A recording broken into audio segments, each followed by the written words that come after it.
What's cracking, everybody? It's your boy Jalen Wilson back with another episode of Illini Fan Rants. Illinois just beat Nebraska, the Nebraska Cornhuskers, well, 77-72 in overtime. Our second overtime game of the season, if I'm not mistaken. First, no. I was gonna say back to back, but because we played Indiana overtime, but then we had a Wisconsin game after that. Then we just now play Nebraska. So second overtime game in 3 games. Not really happy about this game. Now, something that stood out to me this game though was Ayo Dosumnu, of course. How could it not be him? That man is crazy good. I don't know how he's being disrespected right now. People are saying Luka Garza is the best player in the Big Ten and in NCAA. I'm like, bro, he's not better than Ayo Dosumnu. I don't care what nobody says. I feel like they're trying to give Luka Garza that title he because he's not gonna make it in the NBA. That's why they're trying to give him that title, or because he's not gonna get drafted. Enough with the Luka Garza talk.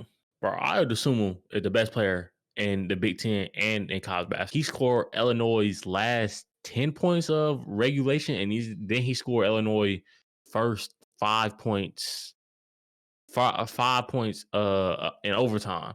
That man completely balled out. He crazy good. And then he also hit the game closing shot against Nebraska to where he crossed over, boom, and did a mid range pull. That man does not get the credit he deserves. You hear commentators talk about him all the time, but you don't really I don't really hear too many ESPN people say anything about him. I don't see.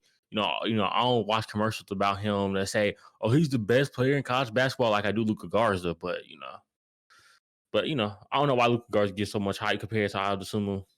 It is what it is.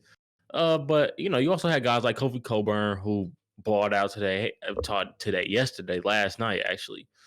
He had 21 points, played good, did not so well from the free throw line, but it kind of is what it is. His free throw shooting almost could have cost Illinois the game, but it didn't, thankfully. But yeah, he played good. Free throw shooting still needs a little bit of help. Defense was there, but it wasn't there, but it was there. Like sometimes he was playing good defense. The other times it was just like, ah man, like bad. It was just bad. Now, lots of time for Kofi, he wasn't getting the ball on offense because I don't know why Illinois just decided not to pass it to him. I know Nebraska was always bringing over a help defender every time Illinois looked his way in the post, but Illinois just didn't pass it to him really, it seemed like. It was just, I'm like, man, get the ball to Kofi. Kofi has a mismatch every time he got the ball, he had a mismatch. I'm like, get the ball to him. Get the ball to him. Get the ball to him. Get the ball to him. Because I'm like, he has a mismatch on him. He has a baby. He has a baby down there. I'm like, bro, he can easily just do a turnaround hook or some type of post move. He doesn't really even have a post move. Sometimes he just relies on his strength, and that has worked for him. And that would have worked for him against Nebraska. Nebraska had no one near his size. Uh, it was just a mismatch, and Illinois. It seemed like they barely got the ball down to him, even though he had 21 points. Now you also had guys like Trent Frazier who played good, had 10 points, hit some good shots.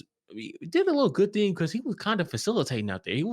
He wouldn't instead of just being a spot shooter, he would decide to dribble, put the ball on the floor. I feel like that's good for him because Illinois needs that. I was talking to Lever KT who has been a part of the show, is a part of Real One's Productions, and I'm like, if Trent Frazier can dribble and drive, that brings so much more to our team because we rely on Ayo Dosumnu to do that too much and Andre Corbella to do that too much. And Andre Corbella is just a freshman. Like, we need another player that's not scared to go inside the bucket, inside the paint, sorry, and get a bucket or pass it out and make the defense collapse.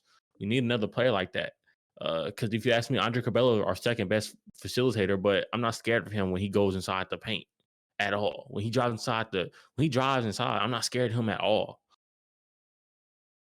I think Trent Frazier brings that level of, if he drives to the bucket, he can get he can get a basket. But sometimes he doesn't just decide to do that. Sometimes he decides to be a spot shooter. But this game, he did a lot of dribbling, which is good. I like to see that. Also saw Adam Miller do a little bit of something. He had 10 points. He played well. I saw some fan talk about, Adam Miller, he ain't as good as he was his first 2 games at Illinois. I'm like, okay, yeah. I mean, look at the talent he was facing. He was facing.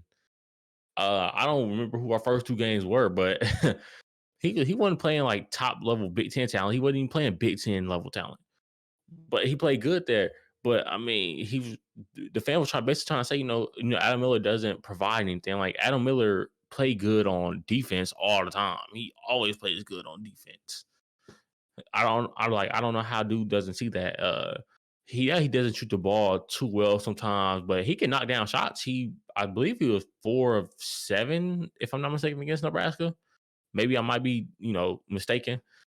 But I mean, he did a little bit of dribbling. He did more dribbling today, more trying to, get a mid-range shot today. I kind of like how he played today.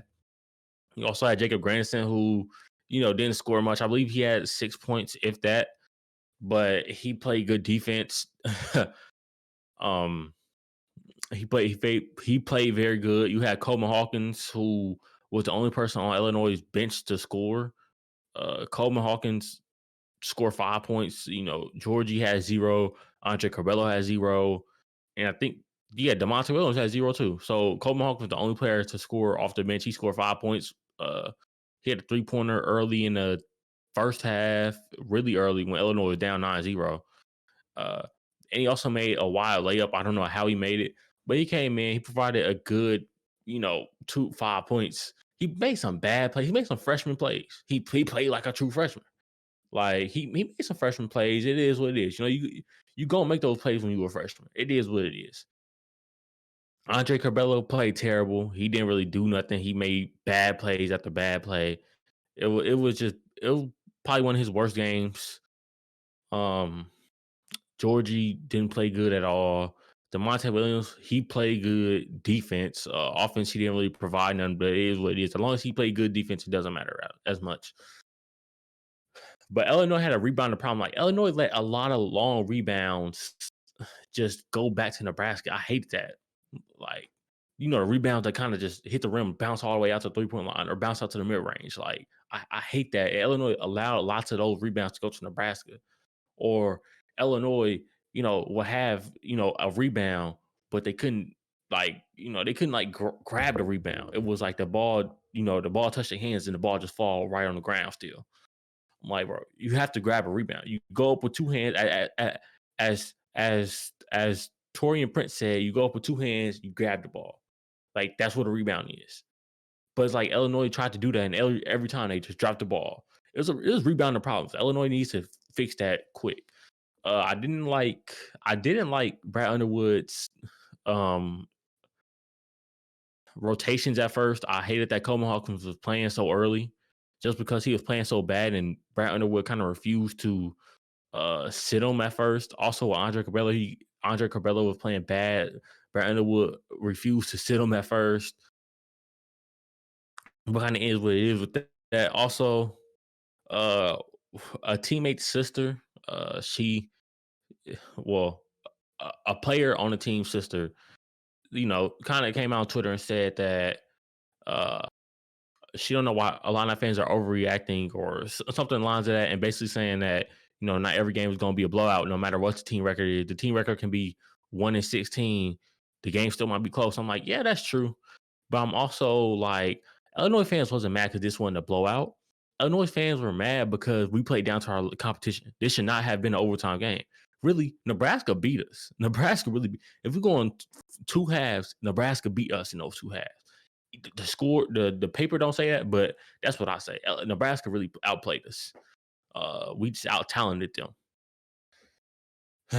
But yeah, I'm like, most Illini fans aren't mad that we blew them out, because I think even a 9-point win we would have been fine with. But like, we were mad. We played down. That Illinois played down to the competition. Players played terrible. This is not like a 1 seed. I was listening to a college basketball podcast that was like, oh, we know Illinois can win a national championship. I'm like, they cannot win a national championship. Illinois isn't a national championship team. They just not that. They are a Sweet 16 team. That's about it. But Illinois is a national championship team. We're not mad that they didn't blow out Nebraska. We're just mad that they played down to the competition like they have in the past, and you know should have won this game probably by more if we would have came in game plan. Like Illinois just isn't locked in. Sometimes we think that we're gonna.